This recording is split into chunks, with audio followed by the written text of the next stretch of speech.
Gonna wait a few more seconds and then we'll get started.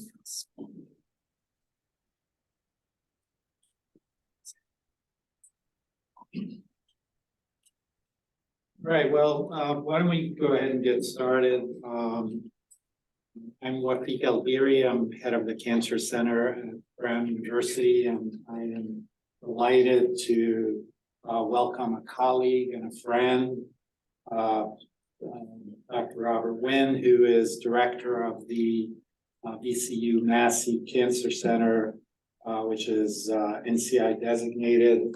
Dr. Winn is the incoming president of the Association of the American Cancer Institutes, and he has become the leader in our country in establishing a model for equity for cancer science and care, where the community is informing and partnering with his cancer center and addressing the cancer burden and disparities. The Cancer Center at VCU has around 250 members, and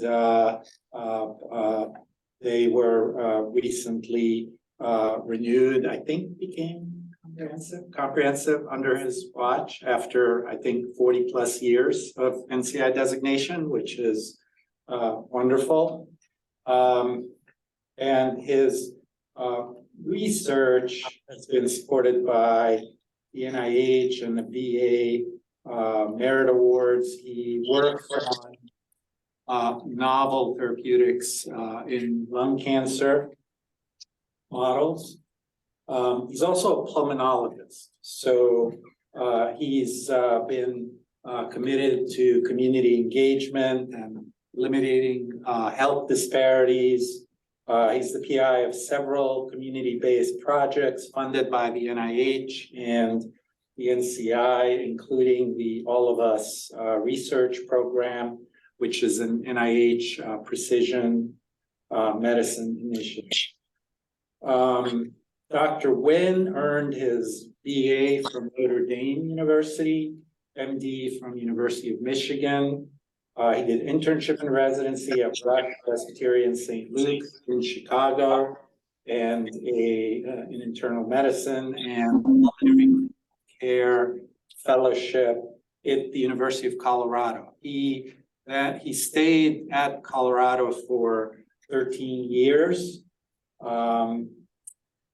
Serving in roles such as Associate Dean for Admissions and Vice Chair of Career Development and Diversity and Inclusion.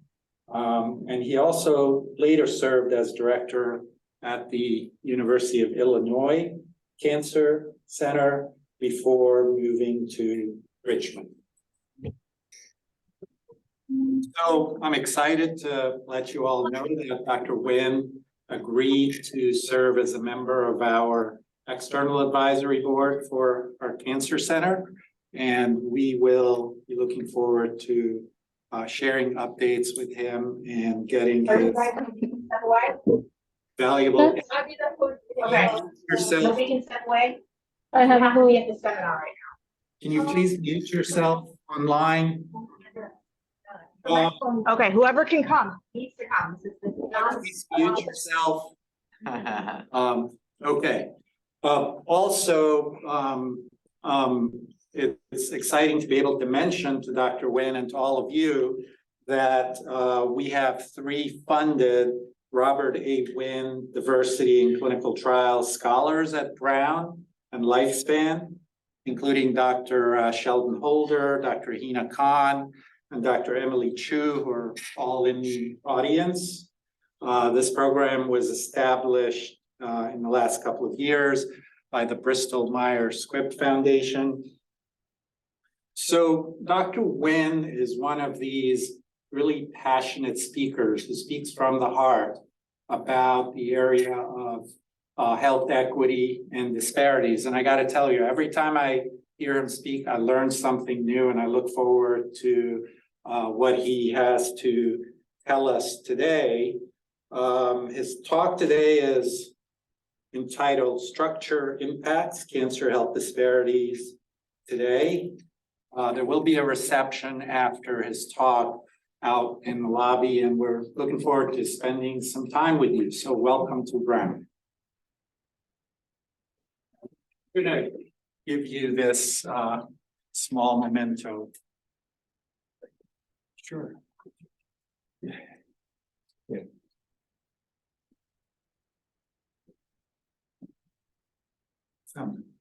You're tall and handsome. By the way, when Dr. El-Deiry asks you anything, the only answer is yes, sir.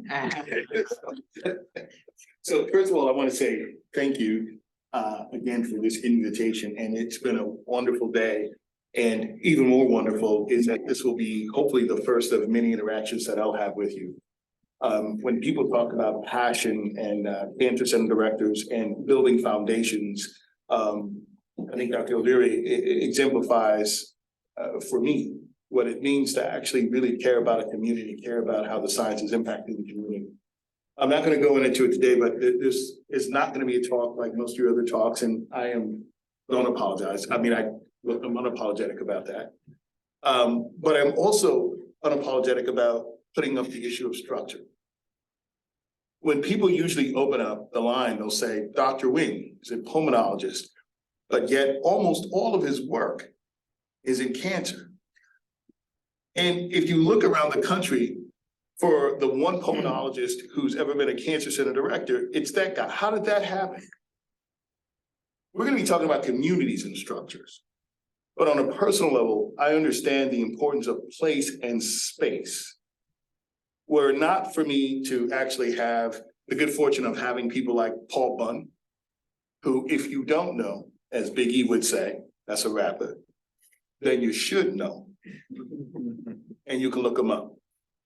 I had the benefit of having people like Andrew Kraft and many other oncologists around, but I also had the benefit of having people like York Miller and people like Dr. Petty, who were pulmonologists in a division that actually had 30 pulmonologists doing nothing but thinking about lung cancer. It turns out that place and space is not only at the crux of what I want to bring about where our new science is going, but even on the personal level, as we talk about all things big and all things small, place and space matter. I say that, this is my disclosure forms. I really don't, I'm not going to be talking about any therapies or anything today. So actually, the truth of the matter is I never will. This has been my own personal thing. I just won't. But I'm going to start off with a couple, what I call goalposts of North Stars. One of the things in the science is that what I love about Mark Twain is that this is reflective of science, and hopefully this talk will give you an idea of how reflective that this saying goes and how we can actually use it. When he says, it ain't what you don't know that gets you into trouble. It's what you know for sure that just ain't so.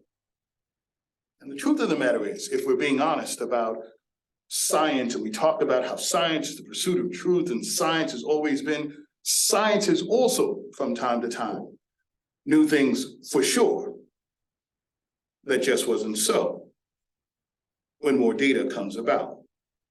What I love about science is that we think about how do we get here?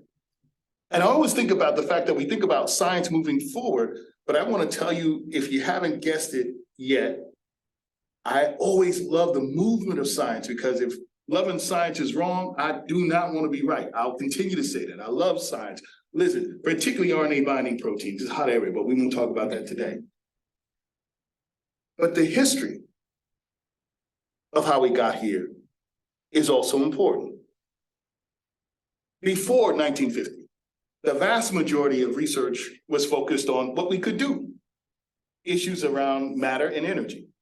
You all know, how can we harness Niagara Falls and create electricity? How do you have steam engines, right? How could we do anatomy and understand what bone was connected to what tendon? It was, that's the basic issues that we wound up having.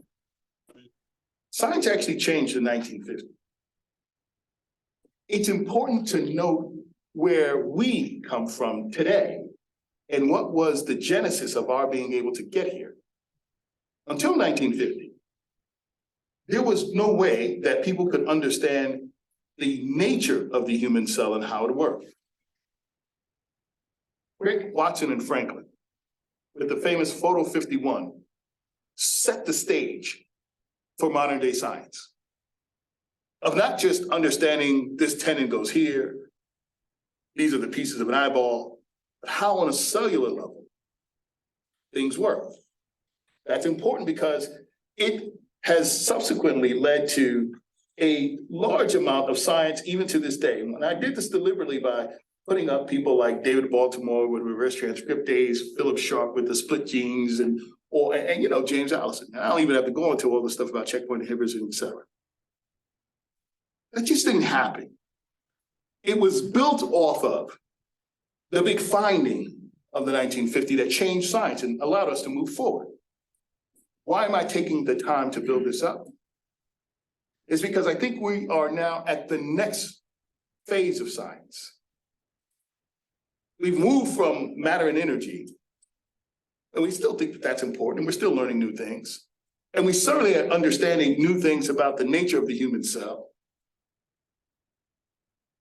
But how is that nature of the human cell impacted by the things outside of that cell?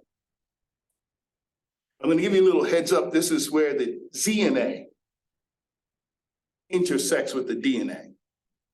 Another way of saying that, because I see some people scratching their head, what the hell is ZNA? ZNA, looking it up, you're not going to find it. That's my zip code, neighborhood of association.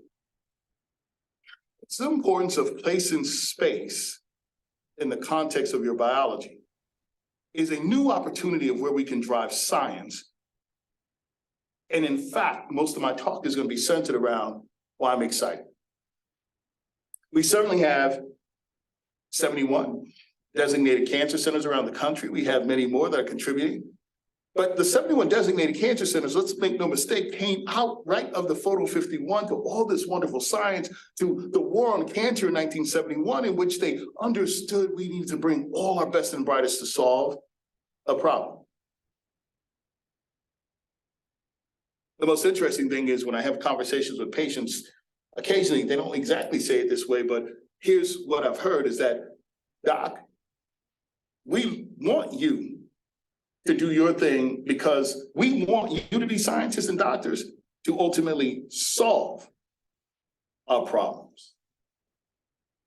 You're supposed to provide the solutions for our problems for our community. This is what we continue to tell them about the beauty of science. Now, the wonderful part about the beauty of science is that we know that science has made some progress. The black-white difference. And listen, we'll pick on black-white for this talk, but I could put almost any group in here. Rural, Latino, you name it, this same talk could be given with different groups. But today, it's going to be focused primarily on African Americans. We've certainly reduced the gap, but we also know that in reducing that gap, we've also made additional progress. Technologies. We have things like right now, your cell phone, that can not only, apparently, according to the commercials, detect when you're about to have a heart attack or an arrhythmia, but you can even use your phone these days to pick out your own kidney stone when you're having that flank pain. We're working on technologies to be even better about picking up early cancers. And we've told our society as a whole that science has the power to actually cure you by way of knowing your genome. They may not be reading the New York Times, but let it be known that while some of us think that people don't know, some of these folks do know. They're just saying it differently when you actually get in the communities.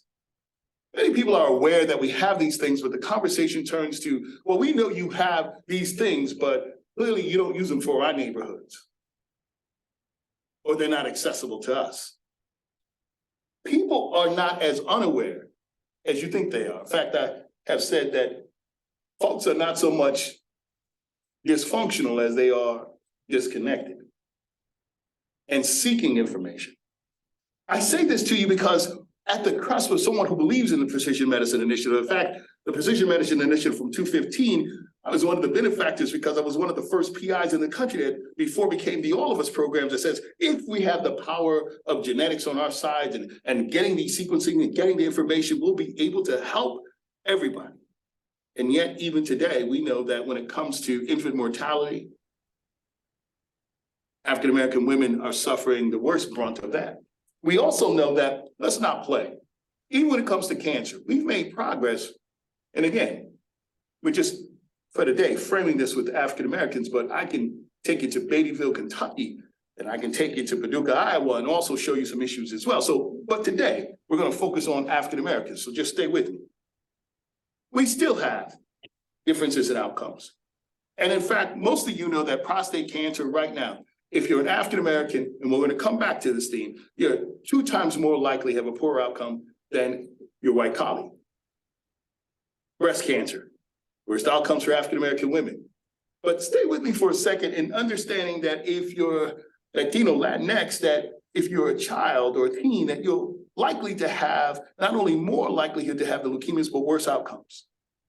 But the thing I love to point to is the thing that's right at the 3.5 times. This is a report from the AACR. I was part of the very first report, the second report, and I'll be chairing the health disparities report for the AACR. But so this comes straight out of that data if you're looking for it. But hear me on this one. If you're a 70-year-old white male living in Salt Lake City, you should be happy.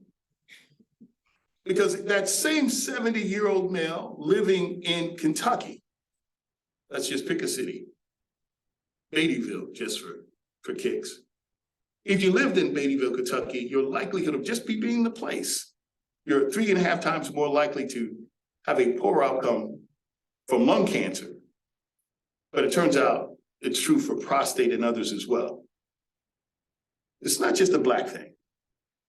I'm framing this in the context of using data from African Americans, but let's not get it twisted that the day of just all of it being about your biology needs to give ways to how is your biology interacting within the context of the ZNA. Why do I say this? And this is a fun one for me. If you take multiple myeloma, which is not here, but that's really cool stuff coming out now, Milwaukee and other places, and prostate cancer. I think I just told you that the ACS data, the facts and figures will say African-American men die 2 times more than others from prostate cancer. Now, when I grew up, I was under the impression that it was because I was an African-American that, of course, we were just gonna have worse outcomes for prostate cancer because I was Black. I went to medical school. Francis Collins was my teacher, which really, I wanna give a call out to Dr. Collins because he really did light the first fire of me becoming a scientist and understanding these issues and said, not only should you pursue them, but you must. And even to this day, every time I meet Dr. Collins, I tell him that genetics class was probably the best thing I ever did. Well, actually meeting him outside of my kids, but you know what I'm saying. We'll keep it over. Let's come back to this concept that African Americans die from prostate cancer, and our narrative is that, well, they're just African American, they do. Except for when you have studies that says when you have the same access to care, when you have the same treatments, the same timing, the same therapy, you eradicate that difference between Black and white. Now hold on a second, for the basic scientists in the room and for the molecular people. It turns out that if you have mutation X and mutation Y, but they both respond to standard therapy, then it makes for interesting science, papers, and understanding what we do at the bench. But in real life, if you see and get same access to care, your outcomes are similar. We need to stop playing that it's all about the biology without understanding that the DNA certainly is a major driver. We have to, in the 21st century, understand the intersectionality of that. And I know it's messy, but so what? It took 120 years to get to immunocheckpoint therapies that we're doing now. Nobody complained. We were there on the front lines when they used some of the therapies in the early days of the immunotherapies and people died and had in its setbacks. So stop playing with me about the messiness and the difficulty of it. It's supposed to be messy. Our community says, you're here in these seats and these positions, and we're here in our positions to do what? To come up with solutions to their problems. When I think about that, why I don't use the word health equity much is because health equity is more of something we're chasing. It's more of a principle. I use health disparity specifically as a tag because what it meant is that if I'm African-American with multiple myeloma, if I'm African-American with prostate cancer, and if I have the appropriate structures, I can have similar outcomes as my white colleagues. That's a disparity because it's built on structures and social justice issues. That means that if we all in our society had access to the same stuff, we probably have more similar outcomes than we do now. It's not true that we have the same stuff. We know that there are places where they have, radiation oncologists where they're using certain, radiological sort of principles that, or tools that are old and don't work as well in some of our poor areas. And yet we say, well, they don't respond well. Quit telling me that just because I'm Black, I'm having a poor outcome, not because that there are other things at play, but simply because I'm Black in my biology. The science that I want to tell you about is, I love lung cancer, right? That's my thing. We know number one killer for people, blah, blah, blah, lung cancer, yeah? And if you look up in all reports, facts and figures, and all, let's pick on African-American males for a second. We know that they are the worst poor performers when it comes to lung cancer. We also know that there's this thing that there's lower adolescent smoking prevalence in these communities. I don't think most people know that there's the late age of smoking initiation in many of the African-American communities, that they have reduced smoking frequency and intensity and higher smoking related morbidity and mortality because we know that with fewer pack years, they do less well. Now there's other things at play here too. When we do a smoking history, and I'm just playing around, but I was telling people we need to change the smoking history because we usually say how many packs, but then I sort of say, well, listen, if you live on the east side of Richmond, south side of Chicago, you're not asking about refrying, which I know some people are like, what the hell is he talking refrying? You're not asking about spliffs, you're not asking about those questions, then you're really not understanding the basic mechanisms of how that community is intaking the tobacco. And yet we pat ourselves on the back, we say, well, it's only 5 pack years, and I don't know why he has such, but you've never asked him, do you refry? Refry is like burners. Let me give you a quick second. A burner is, when you go to cricket, I know people are like, what the hell's a burner? On the south side of Chicago, east side of Richmond, some places in DC, you purchase a little plan for a phone that does not do all the stuff that your phones do right here. I know it doesn't do what my phone does. They get a plan at the limited plan by cricket. Refrying is when the economy gets really tough, you smoke a little, you put it back out, and then you refry that same cigarette to make it last longer. What studies have we looked at in the context of populations of people who smoke or refry? Stop playing with me. It's not what we don't know that gets us into trouble. It's what we know for sure, that with a little bit more data turns out not to be so. Why is this important? Well, because all of us, including me, listen, RNA binding proteins, protein methylation, this is what I'm after. You say what brings me joy, in addition to patients, it's my bench. Brings me joy. Figuring out how I can get these pathways to sort of work. And so, like many of us, we started thinking, clearly this must have a genetic issue to it. And I'm not going to debate right now that it doesn't. But when my friends like Joshua Campbell and Matt Myerson and others looked at the driving mutations in Black whites, and they found no difference in the driving mutations, one has to ask, what's happening with the outcome? It does not mean that everything is being driven by the ZNA, by the way. I'm not here to tell you that just the zip code neighborhood association is enough, and if you know that, then we can solve all your problems. That's not true. But it's more of an honest conversation of the balance of what can be contributed to ZNA. What can be contributed only then to, we'll talk about it less later, your ancestral markers and all the rest of these things, or the genetic issues that are just purely going to be your biology, and what's a combination of the two. What I love about applied sciences is that knowledge the knowledge that we're all doing at our bench, the knowledge that we're all then doing in our clinical trials can then be translated in a way and applied to many communities. That's what I'm excited about. I had my own personal experience with this when, you know, I don't know if I should share this, but I'm sharing it. It's kind of the way it happened. I was in Chicago. I was really super excited. Right before I went to VCU and I accepted the job and all this, oh my God, I went around with this paper because it said, wait a minute. I went back to my guys and I was like, wait a minute, I think we've struck something. We need to actually get, we need to get the people like UIUC together. There's something with this artificial intelligence and we can predict future risk of breast cancer. And oh my God, I'm like ready. And then a couple of weeks later, I'm on the south side of Chicago, visiting a health center in which right there you can see the woman who's actually holding a nose. This picture was taken by Dr. Tosis. She's holding a nose because that's a live manhole structure. Who could account for that? It stinks to high heaven. And by the way, the radiologists and things also figured out how to keep the nose, how to keep the stink and all the rest of that from coming. They put Vaseline and something. And, you know, for me, I was like lipoid pneumonia. I was like, you can't do that. We got to come with it. But anyways, that's another topic for another day. They weren't reading an artificial intelligence scan of this woman who took this radiograph. In fact, it wasn't even digital.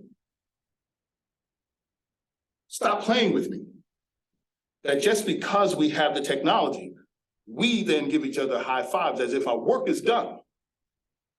Not recognizing that many of, and most, in fact, I'm writing a paper for Nature right now, I'm just trying to put together the finishing touches that says historically, with every new discovery, we have inadvertently increased disparities.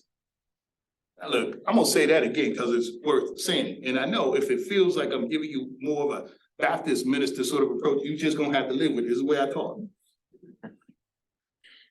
I'll say that again.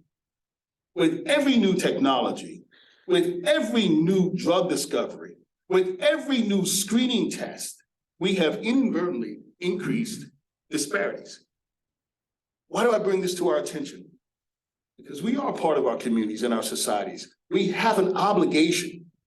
And it's the folks who see me, whether in a rural area or whether in an urban underserved area, or within the most rich area, highly populated area of the United States, to solve and provide solutions to their problems.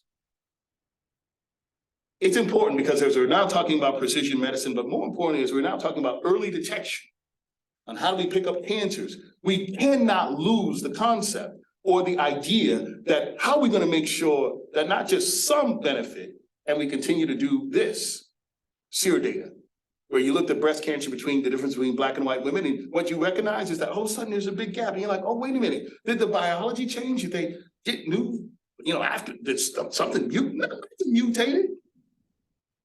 This was the introduction of the mammography. And those mammography machines were introduced not into African-American poor neighborhoods or African-American neighborhoods, they were introduced into what we typically do, the network that we have. Typically that network has access, has wealth, and has opportunity and the knowledge of what we're using. You can make the argument that Black women just because they're Black, they're going to have more poor outcomes because of their biology. You could make that argument, but I'm going to say that the data allows us to have a different conversation. Now, I'll never say that it's only the ZNA. If I haven't said that, let me state for the record, this is not only an issue of zip code neighborhood association, but for doggone, if we're not 1950, but 2023, we have the opportunity now with our big data sets and other things to not only look at the biology, look at what's happening at the DNA, but look at what's happening in that new term, genome. I look at Chicago, and I'm gonna go over this quick because every time I see this pains me, but this work was done by Steve Wolf from VCU. So if you look at Chicago, if you look to what would be your right, you see 85. 85 was called the loop. Let me just make this simple. When Oprah Winfrey comes back to Chicago, she's going to the loop. The Magnificent Mile and everything else where the lake is. It's a wonderful area. 4 miles west, you have a reduction of 16 years of life expectancy. Not shown here, but on the next one that I create, I will do it. You have a reduction of 30 years if you go 8 miles south. Now, I know many of you are not convinced because you're like, come on, Dr. Winn, gun violence. You know how violent those places are. You're talking about West Side, South Side. We went back. I had Dr. Wolf go back and look at the data. It made a negligible difference. So stop playing. How do you get a 30-year reduction in life expectancy? Is it all gun violence? We've taken that off the table. Is it all biology? And if so, then where's our investigation to figure out what we can do? COVID sucked, but COVID actually allowed us all for the first time to understand that that academic centers have focused predominantly on fundamental research and the downstream factors. But we also must admit for the first time that the upstream drivers are also important. Now, some of you, this is not, I'm telling you to do this, it's just a personal thing. I've stopped using the word determinant. It's personal. I'm telling you to do it, I'm just doing it for me. Because every time we say determinant, I looked up in Webster Dictionary, it meant almost like fait accompli, that is, right? As if it can't be changed. And then I started thinking about these things. That's a lie. Most of this stuff could be changed if we had the will. Many of these things centered around structures could be structured differently. So that's why I refer to them as social drivers. So I don't want to confuse anybody like, what's this social drivers? It's your social determinants of health, but I wanted to substitute drivers specifically with for me, the acknowledgement that these things can be changed. Now listen, let's go back to science just for a second. Now, there'll be data at the end because I can't go to an academic place and not show data. I got it. But before I show my little data from my R01 that I'm doing with Sage Chem, that we're actually doing this really cool project, I wanted to set the stage for the R01. Let's go back to the 30s where we were trying to provide houses. Do you understand that we had redlining? It happened in Rhode Island and everywhere else too. I'm not going to show here because I know my grandfather taught me well. Never go to somebody's house and point out the bad things there. They can do that on their own. So I'm going to pick on Virginia, and particularly Richmond. In the 1930s, Homer Hoyt, and most of you may not know Homer Hoyt, but his PhD thesis was on this science of eugenics, the science of the time.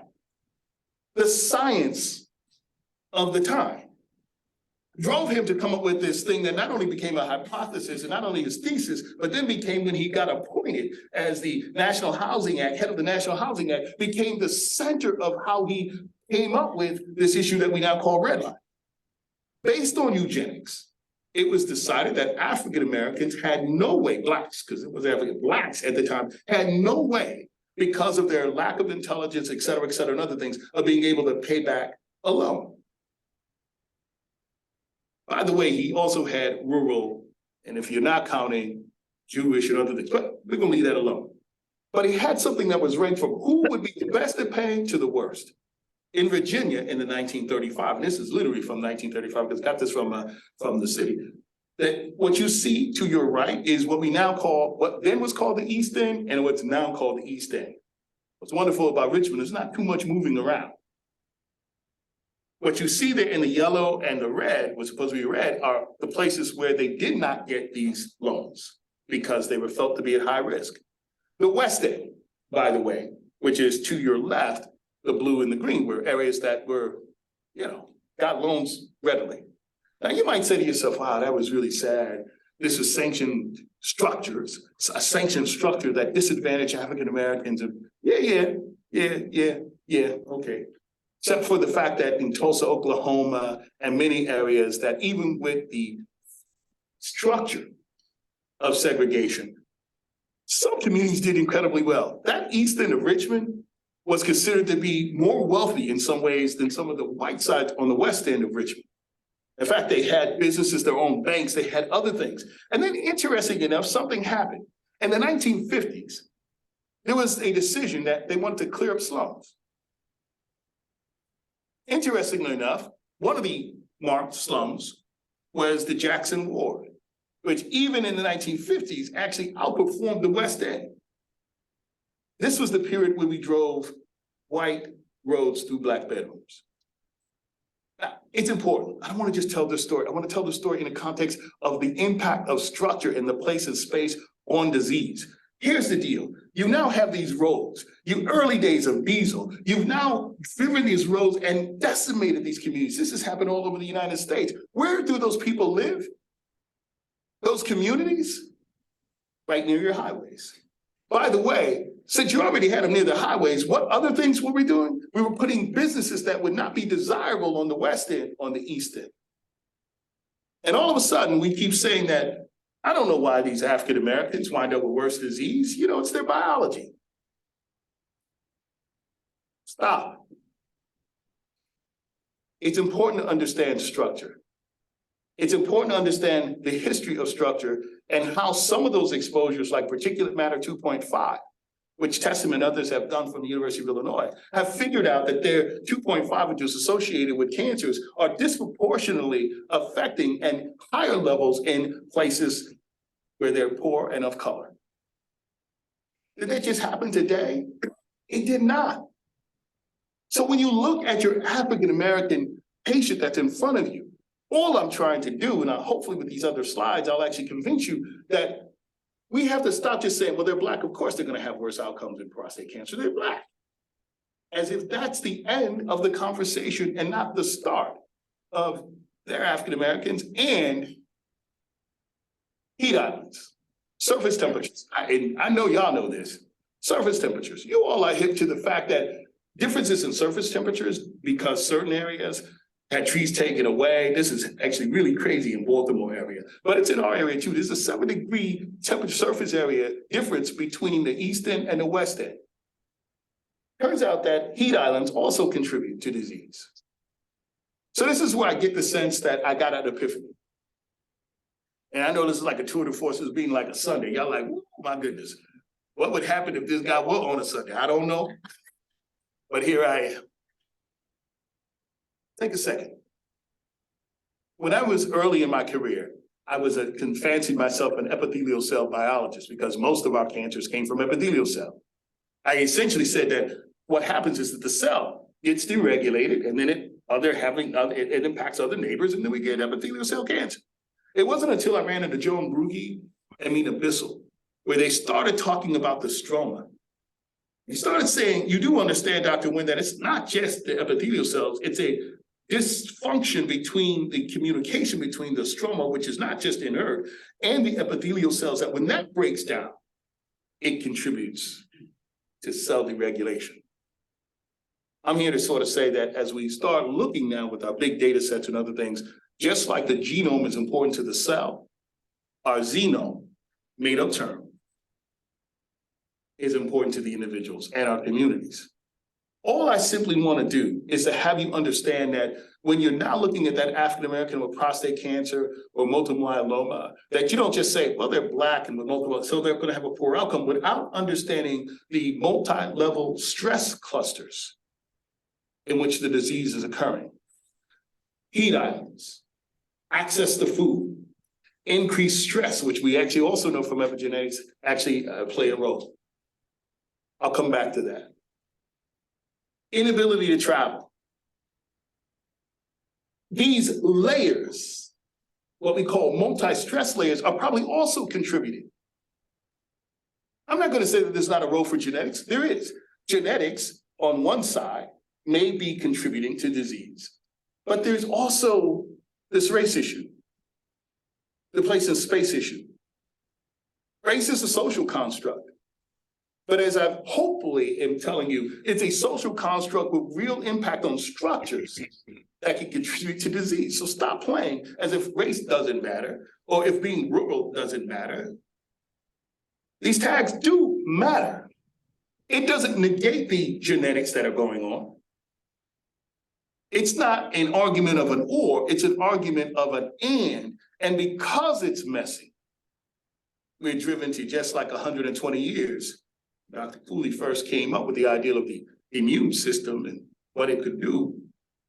Just like the cell phone that you actually have, which everybody thinks that for some reason that Steve Jobs just created, this sort of FaceTime and all the rest of this other stuff, not knowing that Graham Bell and others had the ideal back in the 1800s and we're trying to figure it out, but just never had the killer. And by the way, in the 1950s, the 60s and 70s, you had the first video phone that actually did exactly what our cell phones do today with the FaceTiming, except for it didn't have a killer applications because the business guys were like, yeah, you're right. I may not have to go to California, but man, when I go to California, I have such a good time. I don't need this video phone. Let's stop acting as if these things happen overnight. I actually think that this is a role where you have big data, machine learning, AI, and other things. In fact, I'm working with groups now in Cal Poly and working with groups at MIT because I not only want to be able just to figure out what spot now has a potential to become a cancer, but I want to understand how these multi-stress level clusters, how can we glean more information from that to do predictive analysis and produce other things so that we can actually have better interventions. I'm almost done. This is the part where we can talk about the grant. So I had this crazy idea with Dr. Kim, Sage Kim. I said, you know what? And she's wonderful. She says, Dr. Winn, you know, this sounds crazy. I go, I know it does, but hold on with me. Here's an idea. And I'm not gonna go through the slides, so I'm gonna just kind of slip through the slides, but here's just this idea. 50 wards in Chicago. You now rank those 50 wards in Chicago based on worst outcomes of lung cancer. Okay. You now take those 50 wards and you say, not what your area deprivation index, you did something even crazier. I said, just do something fun. Let's just look at the homicide rate. That's all I want, homicide rate. Just look at the homicide rate. Rank them from 1 down to the bottom. And you know what we did? We went to barbershops. Literally barbershops. Why barbershops? Because barbershops in every community, whether you live in the roughest community or the best community, attracts all different types of people from all different types of background in those shops. That's the safe spot. You know what we did? We got hair clippings and we got some other samples from these men. The hair clippings, by the way, showed that where there was, of course, the highest levels of homicide, there was what? The highest level of lung cancer. And interesting enough, from these men in that cluster, the highest cortisol rates. But here's something for you. We also got DNA. And the bar at the top ranks from what would be the worst homicide rates to the least. So follow me on this one. So barbershops, we're getting hair clippings, but we're also getting other samples. The worst homicide rate to the least. And if you look at the heat map, what you're sort of seeing there is that there is a difference in the gene expression. Hold on now. Cell repair, metabolisms, other things that would predate many of their diseases. This issue of the interplay between what goes on outside of the nature of the human cells and how it impacts the nature of the human cell, we all know is real. What we didn't have are the approaches. I don't say that I have the answers to them. I'm just sort of saying we're at the beginning of these conversations, but I do believe that having machine learning, data science, let me tell you what I mean. Data scientists, let me just say what I mean. My grandmother said, quit beating around the bush. What are you talking? I want data scientists. Because along with our basic and translational scientists, I think that what they didn't have in the 1950s was a good data scientist who could generate. I actually think we're onto something. When we talk about the DNA interplay, how do we use these tools to actually be able to, again, why do I love navigation? I love navigation because of the following reason, not because we could just do it. Harold P. Freeman Still is one of my favorite people. But if we're true to what we tell the general public, that we'll be able to, with 1 drop of blood or a couple drops of blood, be able to tell if you have cancer or not, that can be done in communities. It's true that many of our cancer agents, we don't have to actually hook you up. to an IV, but we'll be able to give it to you orally. We should be able to do that in communities. So we're thinking already that the science is faster than we are, that we may have to build the infrastructures to have impact in these communities. That infrastructure is going to come by the structures of navigation and other things that I know we think are soft sciences, but I'm going to submit to you that by the mid 21st century, we would have failed if our new technologies aren't in the communities and that they have to come to us. We would have failed if we don't come up with new therapies that are less toxic and better ingested, better taken, that we can give orally. The big vision here is that we do that and we understand that to provide that we'll need structures. I'm going to end on this. We've just flipped the whole, listen, it's been 50 plus years about bench to bedside. I challenge that just a little. It has been wonderful, by the way. The National Cancer Act of 1971, the War on Cancer, and developing the NCI designated cancer centers and having us organize has done wonders. In fact, the one cool thing that you guys have done down here in Brown and Lexman and Care New England is that you understand that the way you make impact is to bring the team together, and the best way to bring the team together is through a cancer center. Applaud you. We now at Massey have changed the whole script. We said no more bench to bedside. We definitely bench to bedside, but it's not an or. In addition to bench to bedside, we also have another thing called the people to pipette. That is, how do we get the missing omics from the community?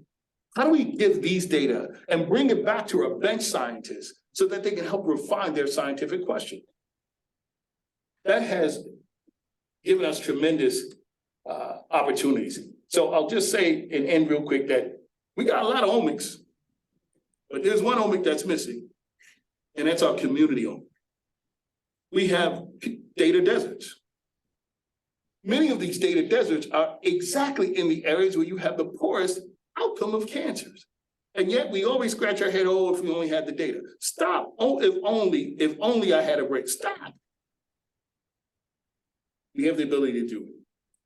My biggest thing is that we would no more tell our communities, or I would tell my patient, look, this cancer's on the left side, dude, but don't worry about it. Is this your, no. I took this from 10 other people and 20 other people like that. This is just yours. Oh, it's in the same, is it the same? Oh, no. That is not how you get trust in your community or trust with your patients. Yet we do that to our communities all the time. I'm of an effort that we should have all data, big and small area analyses, as well as large data sets that can actually help us see better. We tried to do this, and I'm going to just end this. This is the 20th ward. Remember the ward that I actually told you had a 30-year reduction in life? This is this ward, and I just wanted to let you know that I'm going to just go to the last line. I'm just going to go to prostate cancer. All I want to say here is that when we were talking about do we screen, don't we screen, what happens when we screen for prostate, these people are dying at 3 times more higher poor outcome from prostate cancer than the United States and in the rest of the state of Illinois. The argument of what we do wasn't an argument. It was, when did we do it? So based on these types of data, we were able to put in place some things. I'll end on ancestry because this is it. I'll finish this. Ancestry matters. Ancestry contributes to disease. We know this. Melissa Davis and others have shown you that triple negative breast cancer, certainly in African Americans, we know that African American women do less well with breast cancer, especially triple negative. But what might not have been known is that when Melissa Davis and Lisa Newman actually looked at this further, they found that if it was an African American woman with Eastern African ancestry, she did far, far better than an African American woman with West African ancestry. The truth of the matter is we need to be much more sophisticated. I'm calling it my new PSA. I know I have a lot of them. Place, space, and ancestry. The new medicine is the person walks across from me and they're not just Black, but we look at their place in space and have that information. That we also understand the ancestry, because the truth of the matter is the 70-year-old person in Beattyville, Kentucky, and a 70-year-old white male in Salt Lake City also come from somewhere. When we say Asians, what the heck does that actually mean? I know, India. Quit playing. We need both aggregated and disaggregated data. all theta, small and large, I think is the new way we go about it. And I'll end on this slide because it's just the one that moves me. On the flight on the eve of 1969, which many of you were not born, we put the first person on the moon. On the eve, they had the largest gathering of civil rights activists who were protesting. The funny part about this story is they were protesting so loud that NASA said, we got to send somebody out there. So I guess Dr. Tom Paine picked the short straw. He came out there and said, please, this is an embarrassment. The communists and others are going to be using this against us. Reverend Abernathy, who is one of the giants like Reverend Shuttleworth and Martin Luther King, it's that group, said, listen, we celebrate with you. We celebrate with you this tremendous accomplishment. We believe that we are the best in the world at what we do in science and all the other stuff. But how is it that you can put a man on the moon, but literally only 3 miles away from here, there's several communities and they're living in abject poverty. We can't do anything about that. Thomas Paine looked on the ground and said, well, Reverend Abernathy, that's because it's easier to put a man on the moon than it is to solve these issues. In 2023, it seems like it's easier to put our neighbors into space than it is to solve these issues. My call to action, as JFK once said, we don't do these things because it's easy, but because it is hard. I can't take another community member or another patient telling me, doctor, aren't you here to solve and provide solutions to my problems? We talk about trust and why your communities don't trust you. Well, the reality is communities find it hard to trust you when you don't bring them in. Communities find it hard to trust you when you look like, Snidely Whiplash from Dudley Do-Right. I know I have some young people who lost that. You're gonna have to go to YouTube. Let me explain. Dudley Do-Right was this Canadian Mountie that just did everything right, and his nemesis was a guy named Snidely Whiplash. He had this little pencil thin, he looked green, he looked crazy. Many of us as academic institutions look that crazy when we're going to communities. Snidely Whiplash may even have a heart of gold. He may even really want to do these things, but when people see him, they're like, I don't know that you're trustworthy. The truth of the matter is we also have to take the hard stance of working with the NCCN now and NIH in building institutional trustworthiness toolkits. I think it's high time that we not just go into communities to quote, build trust, but we also understand what trustworthiness looks like.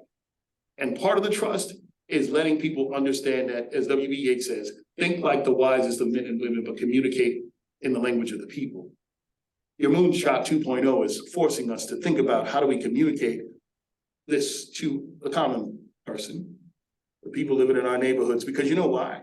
Most of them don't even know that we've made substantial progress.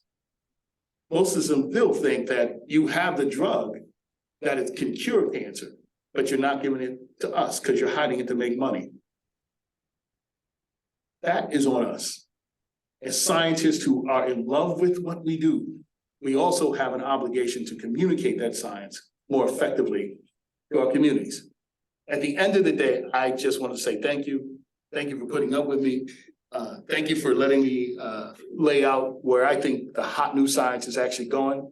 It's basic translational data sciences, but it's also understanding better how place and space all fit into the overall disease or the wellness or unwellness of certain people in communities. And so with that, I just want to say thank you so much. And again, Buffy, thank you, again, thank you so much for putting this together. And you are not just a colleague, you really are my friend.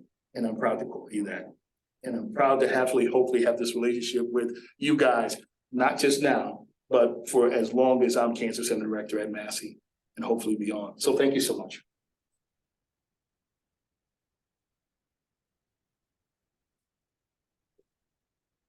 Now we have time for questions.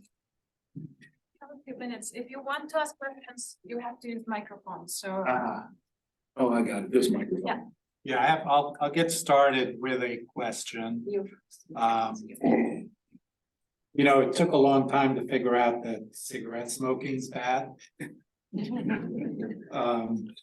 And you know, the issues you described are certainly more complex with the environment and, you know, interventions that would seem necessary and, so any thoughts about what's going to be done better? Yeah, thank you for that question. I think that we're already better in some ways. The reality is we have to do a better job of aligning these forces. I think that, interestingly enough, we have better data than I think we used to. We have infrastructures that are there. They're just fragmented. What I really would like to see is for the NIH to do what I actually pointed out to them was their job. And they said, what are you telling us our job? And I said, well, you know, right in your mission statement, it says that to drive fundamental knowledge, but the next sentence says to improve health outcomes. That means I think that we can improve this by understanding that the critical disconnect between discovery sciences and delivery sciences should be mended. And as we're talking about discovery sciences, right in the room, we should have discovery, implementation scientists, and I'm going to say our translators in a sense of, I think we need to be more bilingual and sometimes trilingual in our ability to describe science. All in the same room. So that's what we're trying to do now. So I think that there's hope that we now understand that this bridge needs to be mended. And I think that there are at least some of us around the country that are trying to do that. So I have hope that things will get better. Slowly, but better. Excellent thought. Thank you. Just, you know, I like your concept of genome and the people to pipette. Yes, it's off. The people to pipette. So just my curiosity is, you know, we know how to do the bench to bedside, bedside to the bench. You know, curious to understand, what is your vision of bringing this idea of people to pipette? How do you think one could do that? You know what? I could hug you for that question. I have been waiting for that question. Listen, best example. True story. Not in any embellishment. I do these things called walkabouts. So part of my strategy as a cancer center director is I have a CAB, a community, a community advisory board, but I have what's called a director's cabinet. Literally a director's cabinet of people from the neighborhoods and other people together. By the way, in Richmond, the capital of the South, the capital of the Confederacy, it turns out that there was a philanthropic group and then the community groups. Their parents knew each other and all of us, but they never got together. So I broke that down and just made a cabinet. At that cabinet, someone said to me, hey, Dr. Winn, like, why don't you do a walkabout in one of my neighborhoods? And so I said, all right. So what a walkabout means is that I get one of the aldermen or council people and I do a walk or in a rural area. I'm walking and I get literally accosted. I use that word, accosted by 3 women. They said, Dr. Winn, I got all this stuff, what you're doing and all. Well, yeah, that's great. But what are you doing about these women's cancers? You know, we got 4 people right now in the neighborhood who has women's cancer. I go, what do you mean, breast? And the woman said, no. And she said, well, ovarian? She goes, no, it's not ovarian. I said, endometrial? They said, that's it. They go, I got 3 women in this neighborhood right now, all are dying from. I was like, but endometrial cancer, that's not that big of a problem. So literally, neighborhood, people, right? Took that information back to my OB-GYN, my gynae person. I said, you know, we just recruited you. Go in California, you're in California. Did you see anything with, you know, endometrial cancers? This kind of sounds weird to me. She said, oh my God, Dr. Winn, how did you know? I'm seeing these crazy things about this, really aggressive forms of these things, and predominantly our African-American communities. I was like, oh, what the hell? So then I went to my data people and I said, well, look this up for me. It turned out that by getting my data people together with my clinical people and my basic science people, they then got together and ultimately, no BS, that led to one of my first IITs of a clinical trial, understanding that there's not a lot we can do with endometrial cancer, that African-American women are not responding the same way to certain therapies. So Dr. Randall in the group and Buck and everybody else got together and formed this group around endometrial cancer. That's people to pipette, because to be quite honest with you, I never in a million years would have started out that as a cancer that we would be driving. By the way, it helped out the basic scientists who started thinking, what are the microbiome issues associated with the endometrium? This is what I mean by being in the community, of the community, ultimately getting information from them. They're not gonna come and say, Dr. Winn, I think we have more issues of endometrial cancer. I'm just worried about it. I mean, so you have to be bilingual and facile enough to say, that's an issue. Let's go look at it. By the way, we also have some things going on with the Chickahominy and Rappahannock tribe. We didn't approach them. They approached us through one of our walkabouts around cancer clusters and other things like that. So that's what I mean, that ultimately we're learning with the community and then looking at those issues under the hood at the cancer center. And in this case, it has now resulted in 2 R01s, one microbiome endometrial and the other one with a IIT clinical trial under Leslie Randall. I don't know if that helps. No, thank you. That's very helpful. Thank you. Howard, thank you. And they kept me off of coffee all day, y'all, because they thought I would be too hyped up. Thank you for that great talk. An area that the Hem/Onc division is looking at, where we're trying to help, is the homeless situation in Providence. And it has gotten much worse over the last really month for a variety of reasons. The high cost of housing kicks people over into homeless easy, but now the federal COVID money has run out. And actually on May 15th, what is by far the largest shelter in Providence is shutting down. So, it struck me that population, I liked your stress slide, and that basically magnifies all of those stresses on that population. And our sense is the rate of cancer is probably higher in that population, and there's very little screening happening. I'm wondering, as we try to look at this, I wonder at Massey, have you looked at that in Richmond, and any ideas for us and how to proceed? Yeah, thank you for that. That's a fantastic question about what do we do with our homeless. By the way, I may have been remiss in letting you know that the idea of premature aging, premature cellular aging came out of most of our conversations with our community, where one of our basic scientists started thinking about maybe African Americans or others are doing less well because of premature cellular aging. So that's a basic science thing that we're starting to look at within our populations, within these stress clusters. To answer your thing, we have had data working with that, and we have actually had to work more with the city and cities. We have places like Petersburg, Lynchburg, Danville, which are rural areas that are also, interesting enough, rural areas having the same problem. Not to the same extent, but having this homeless issue around that they don't have homes and they're living in rural areas, and there's even less issues around shelters and where they can go. So we're starting to see this interesting pattern, maybe because of the economy, maybe because I don't know, but we're seeing this spike, maybe it's supposed to, we're seeing this crazy spike. We have actually are in play of doing what we call multimodal navigation now, which is what I think you guys are starting to do or doing. We decided that health navigators are from the health system. That's cool. But they're from the health system, and well-meaning, they don't know the neighborhood, nor do they have trust. Southside Chicago line that I actually take to heart, I ain't talking to nobody who ain't sent you. Most of the time we go in the neighborhoods, they're like, who sent you? What do you mean, who sent you? I'm Snotty Whiplash, I'm coming here to help you. So we've actually started doing a program we call multimodal navigation, in which we're trying to address this issue. So we do have a small program that's actually a pilot that we put some money in about addressing this issue in one area. So I can't say that it's gone citywide, but we are finding out that in one of our areas, that as we put more resources and we put what are called community activators, and I got the term community activators right because it turns out that if I had a really, really wealthy patient, they don't have IRB training. They don't even have navigation training.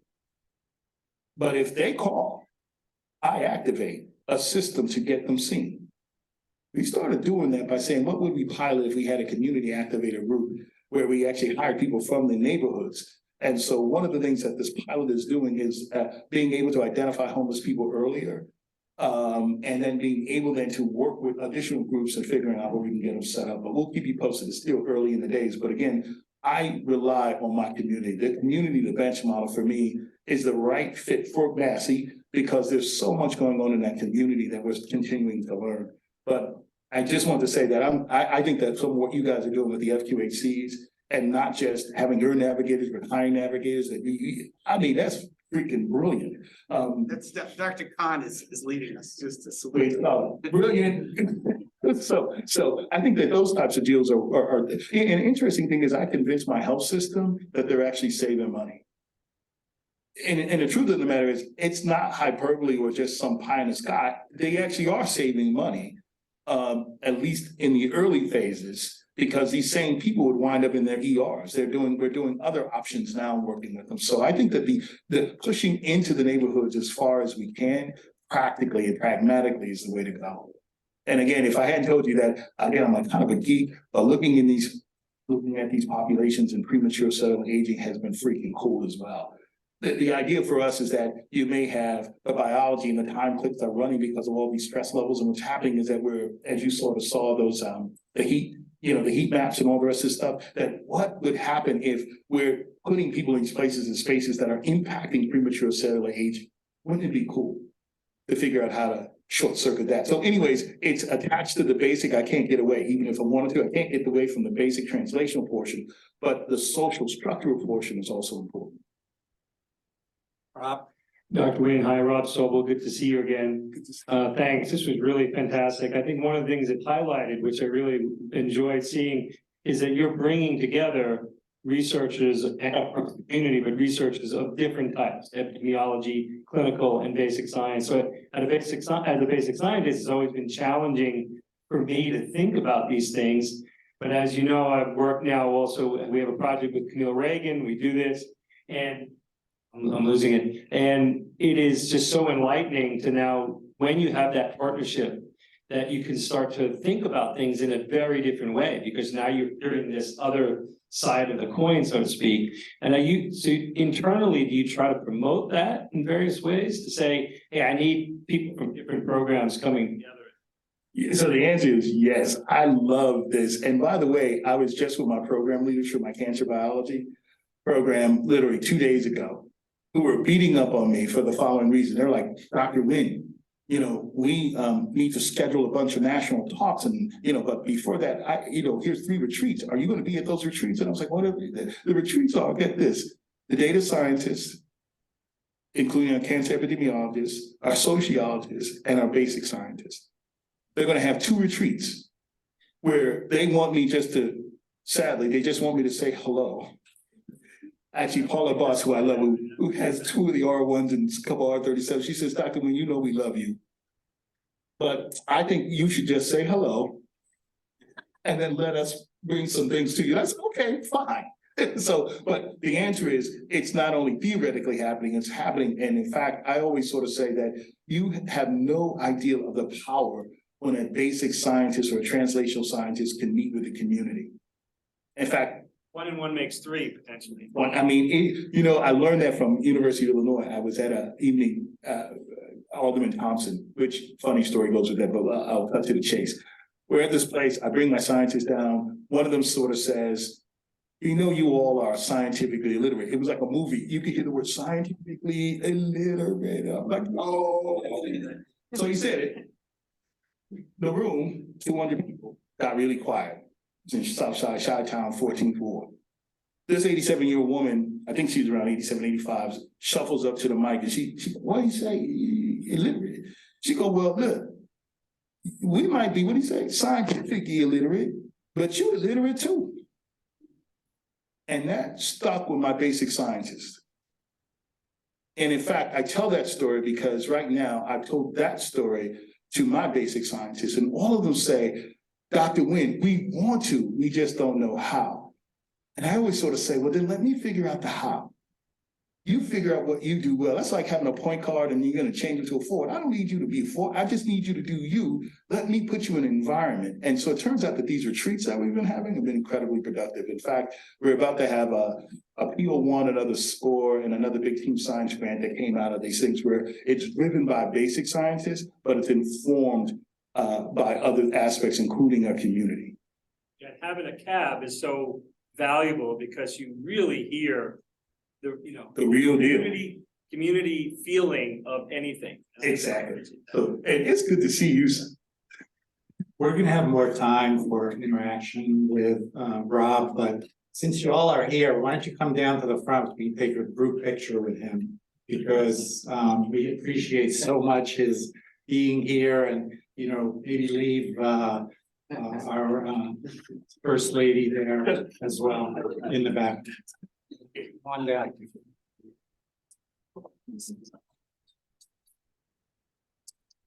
Yeah.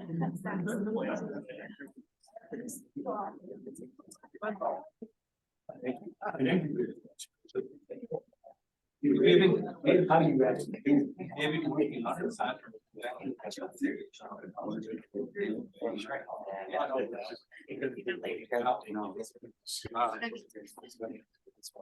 Realize I'm not putting time later. I assume. Yeah, all those things are. Probably. There's one point, so if it runs genetic, somebody should be resistant. Somebody is.